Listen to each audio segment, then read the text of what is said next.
Good morning, students. So, in our last video, we have discussed about the Rutherford alpha scattering experiment. So, in this video, we will discuss about Rutherford model of the atom. After giving Rutherford alpha scattering experiment, he gave the model of an atom. That means Rutherford model of the atom. This is also known as nuclear model of an atom. ठीक है, जिसको हम क्या बोलते हैं, nuclear model of an atom, Rutherford nuclear model of the atom. ठीक है, इस मॉडल के अकॉर्डिंग कुछ पॉइंट्स थे जिन पॉइंट्स को हमने लर्न करना है. ठीक है, तो फर्स्ट पॉइंट क्या था Rutherford model of the atom? Most of the space inside the atom is empty. बताया था ना कि मोस्टली जो स्पेस था एटम के अंदर वो क्या था, एम्प्टी था, खाली था. क्यों? क्योंकि most of alpha particle pass through an atom without any deflection. This show that most of the space inside the atom is empty. ठीक है, मोस्टली जो अल्फा पार्टिकल्स थे वो एटम में से पास हो चुके थे विदाउट एनी डिफ्लेक्शन के कारण, बिना किसी डिफ्लेक्शन के कारण. तो इसका मतलब ये ऑब्जर्वेशन ने क्या कंक्लूजन निकाला कि मोस्टली जो स्पेस है इनसाइड द एटम वो क्या है, एम्प्टी है, खाली है. ठीक है, फर्स्ट क्लियर हो गया आपको फर्स्ट पॉइंट. सेकंड जो पॉइंट है वो क्या है, atom is electrically neutral. Atom क्या है, atom is electrically neutral. Atom electrically neutral. Neutral का मतलब क्या है, जिसके ऊपर कोई भी चार्ज ना हो. Species having no charge, that is called neutral. Because in an atom number of electrons are equal to the number of protons. Protons और इलेक्ट्रॉन्स क्या है, दोनों इक्वल हैं. और इलेक्ट्रॉन्स पे नेगेटिव चार्ज, प्रोटॉन्स पे पॉजिटिव चार्ज. तो these are cancel to each other, और वो एक दूसरे को क्या कर देते हैं, कैंसिल कर देते हैं. तो atom is electrically neutral. Atom पे कैसा चार्ज है, कोई भी चार्ज नहीं है. क्यों? क्योंकि क्या लिख सकते हैं, because number of protons and electrons are equal. किसी भी एटम में नंबर ऑफ प्रोटॉन्स और इलेक्ट्रॉन्स क्या होते हैं, इक्वल होते हैं. दोनों पॉइंट क्लियर हो गए. थर्ड पॉइंट में क्या कह रहा है, ये जो इलेक्ट्रॉन्स हैं, ये जो इलेक्ट्रॉन्स हैं ये न्यूक्लियस है. न्यूक्लियस के अराउंड रिवॉल्व करते हैं. Electrons are revolve around the nucleus. ठीक है, at very high speed. High speed से रिवॉल्व करते हैं इन ए सर्कुलर पाथ. ये कैसा पाथ है, circular path. Electrons are revolve around the nucleus in a circular path with very high speed. और high speed से ये इलेक्ट्रॉन्स क्या करते हैं, रिवॉल्व करते हैं around the nucleus in a circular path. और this circular path is called orbit. इस सर्कुलर पाथ को हम क्या बोलते हैं, ऑर्बिट बोलते हैं. ये एक पार्ट ऑर्बिट हो गए, दो ऑर्बिट हो गए, तीन ऑर्बिट हो गए, तो ऑर्बिट्स हो गए. थर्ड पॉइंट क्या है, electrons are revolve around the nucleus in a circular path with very high speed and this circular path is called orbit. ठीक है, थर्ड पॉइंट. फोर्थ पॉइंट है हमारा जो इलेक्ट्रोस्टैटिक फोर्स ऑफ अट्रैक्शन है between the electrons and protons. That means electrons है, electrons क्या करते हैं, सर्कुलर पाथ में रिवॉल्व करते हैं. न्यूक्लियस के अंदर क्या है, प्रोटॉन्स है.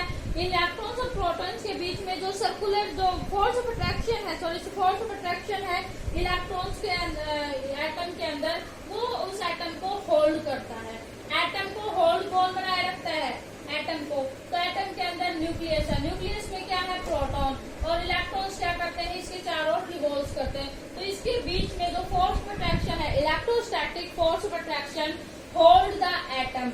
एटम को क्या करता है, होल्ड करता है. क्यों? क्योंकि इलेक्ट्रॉन्स के ऊपर नेगेटिव और ये पॉजिटिव एक दूसरे को क्या करते हैं, अट्रैक्ट करते हैं. तो हम पॉइंट क्या बोल सकते हैं, the electrostatic attraction between positively charge nucleus and negatively charge electrons hold the atom together. उस एटम को एक साथ होल्ड रखता. ठीक है, फोर्थ पॉइंट. फिफ्थ पॉइंट है हमारा कि atom consist of A positively charge body. Atom के अंदर क्या है, एक पॉजिटिवली चार्ज बॉडी है विच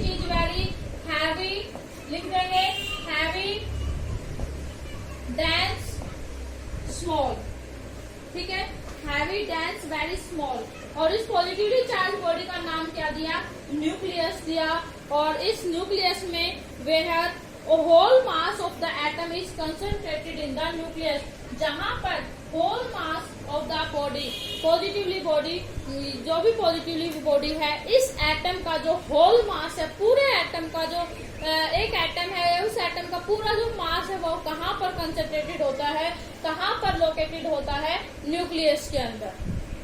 ठीक है, तो whole mass of the atom is concentrated या located in the centre of the atom, that is called nucleus. ये हमारा फोर्थ पॉइंट है, फिफ्थ पॉइंट है। ठीक है, फिफ्थ पॉइंट है। तो इसके मॉडल के पोस्टुलेट कौन कौन से पोस्टुलेट है? फर्स्ट पोस्टुलेट क्या है? Most of the space between the inside the atom is empty. Mostly जो स्पेस एटम के अंदर वो कैसा है? एम्प्टी है। ठीक है, उसके बाद second point, atom is electrically neutral. Atom क्या है? इलेक्ट्रिकली न्यूट्रल है। क्यों? क्योंकि number of electrons and number of protons are equal in magnitude. Equal magnitude है। नेगेटिव चार्ज और पॉजिटिव चार्ज दोनों क्या कर देते हैं? एक दूसरे को कैंसिल आउट कर देते हैं। ठीक है, थर्ड पॉइंट क्या था? Electrons revolves around the nucleus in a circular path at very high speed. High speed पे सर्कुलर पाथ में रिवॉल्व करते हैं, और this circular path is called orbit. और इस सर्कुलर पाथ को हम क्या बोलते हैं? ऑर्बिट बोलते हैं। ठीक है, उसके बाद नेक्स्ट जो पॉइंट था, नेक्स्ट पॉइंट क्या था इसके अंदर कि atom contain a positively charge body which is very heavy, dense and small in size, and whole mass of the atom is located at the centre of the atom, that is called nucleus, जिसको हम क्या बोलते हैं? Nucleus. और एक और point रह गया इसमें, the electrostatic force attraction between the electrons and positively charge body hold the atom together. Atom को होल्ड करता है। तो these are the postulate of Rutherford model of an atom. This model is also known as Rutherford nuclear model of an atom. ठीक है, तो ये model था Rutherford का। अब ये जो रदरफोर्ड का जो मॉडल था, इसके क्या क्या ड्रॉबैक्स थे? ये फेल हो गया। इससे पहले हमने थॉमसन जो मॉडल था, थॉमसन का जो मॉडल बनाया था एटम की स्ट्रक्चर के ऊपर, वो भी उसके भी ड्रॉबैक्स थे, उसके भी क्या थे? लिमिटेशन। ठीक है, Thomson model what are the limitation of Thomson model of an atom? Thomson ने जो मॉडल बताया उसके क्या क्या लिमिटेशन थे? तो this model can not explain the result of Rutherford model. ये जो थॉमसन मॉडल था, उसने जो रदरफोर्ड मॉडल जो बनाया उसके पॉइंट्स को एक्सप्लेन नहीं कर पाया, तो ये क्या हो गया? फेल हो गया थॉमसन मॉडल। थॉमसन ने क्या कहा कि एटम क्या है? वाटरमेलन के साथ इसका कंपैरिजन किया गया, जिसके अंदर इलेक्ट्रॉन्स क्या है? एम्बेडेड है। Atom is a positively charge sphere in which electrons are embedded inside the atom. Atom क्या है? एक पॉजिटिवली चार्ज स्फीयर बॉडी है जिसमें इलेक्ट्रॉन्स धसे हुए हैं। ये था हमारा थॉमसन मॉडल। अब ये फेल हो गया। क्यों? क्योंकि रदरफोर्ड आ गया।